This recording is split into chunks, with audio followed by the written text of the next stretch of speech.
और इस बीच दिल्ली से खबर है जहां पर राजस्थान में बीजेपी ने प्रचंड बहुमत से जीत दर्ज की और उसको हासिल करने के बाद बीजेपी के सांसद स्वामी सुमेधानंद सरस्वती ने समाचार प्रेस से खास बातचीत की। उन्होंने कहा कि बीजेपी उतावलेपन में आकर जल्दबाजी नहीं करती है, बहुत ही जल्दी एक अच्छा व्यक्ति राजस्थान को सीएम के रूप में मिलने वाला है। वहीं कांग्रेस की हार को लेकर सुमेधानंद ने कहा कि कुर्सी ने आखिरकार उनको छोड़ ही दिया है।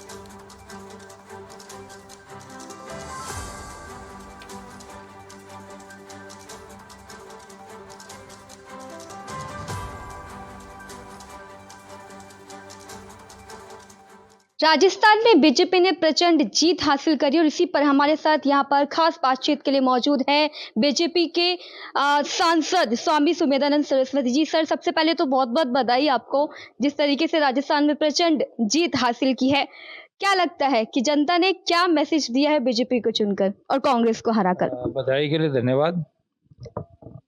राजस्थान की जनता कांग्रेस के 5 साल के कार्यकाल से परेशान थी।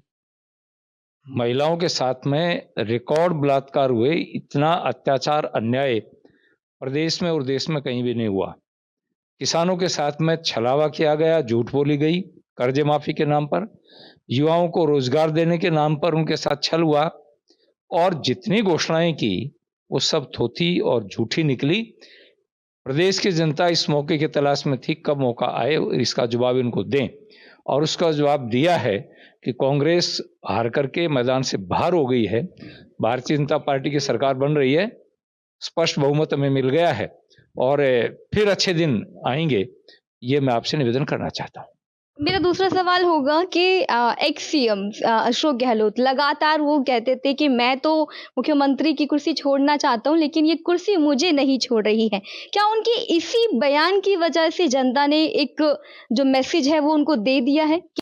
देखिए, गहलोत जी जो बार बार ये कहते थे कि मैं कुर्सी छोड़ना चाहता हूं, कुर्सी मुझे नहीं छोड़ती, शायद इसी भावना के कारण उन्होंने अपने राष्ट्रीय संगठन को भी अंगूठा दिखा दिया था, उनको पवेलियन लौटा दिया था। एक नाटक किया गया रिजाइन देने का और फिर वापस लौटा दिया, और साथ में जो आदमी अपने अध्यक्ष को, पार्टी के प्रदेश अध्यक्ष को, उप मुख्यमंत्री को नकारा, निकम्मा, क्या क्या नहीं कहा।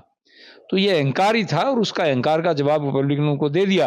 वो नहीं छोड़ना चाहते थे कुर्सी, पब्लिक ने छुड़ा दी। लोकतंत्र में कुर्सी पर अधिकार, ये राजशाही नहीं है कि कोई आदमी कुर्सी पर बैठा रहेगा, पब्लिक हटा देती उसको। क्या कांग्रेस की अंतरकला इस हार की सबसे बड़ी वजह रही, लगता है आपको? अंतरकला नहीं रही, उनकी नियत रही है। अंतरकला तो थी, इसमें कोई दो राय नहीं है, लेकिन उनकी जो नीति और नियत खराब थी, उसका परिणाम यह है कि छल कपट झूठ बोल करके तुम सत्ता में आ सकते हो, लेकिन सत्ता को स्थायी नहीं रख सकते। एक आखिरी सवाल आपसे लेना चाहूंगी, सीएम चेहरे को लेकर आप क्या कहना चाहेंगे? क्योंकि सीएम चेहरे को लेकर लगातार अब सबकी निगाहें सीएम पर टिकी हुई हैं कि कौन होगा अगला मुख्यमंत्री राजस्थान का। ये तो स्वाभाविक बात है कि चुनाव हो गए, परिणाम आ गए, विधायक बन गए, बहुमत आ गया और मुख्यमंत्री कौन होगा, ये जिज्ञासा सबकी है। परंतु माननीय प्रधानमंत्री नरेंद्र मोदी जी और भारतीय जनता पार्टी कभी उतावलापन नहीं करती है। वो सभी एमएलएज की राय लेकर के और प्रदेश को उचित और बढ़िया शासन कैसे दे सकते हैं, एक अच्छा मुख्यमंत्री कैसे दे सकते हैं, इस पर मंथन करके बढ़िया से बढ़िया व्यक्ति देंगे जो प्रदेश को ऊंचाइयों की तरफ ले सके, विकास की तरफ ले सके, भारत सरकार की नीतियों को अच्छी तरह लागू कर सके और प्रदेश का विकास कर सके। धन्यवाद हमसे बातचीत करने के लिए। तो ये थे मेरे साथ सीकर से सांसद स्वामी सुमेधानंद सरस्वती। दिल्ली से ज्योति सिंह, समाचार प्लस।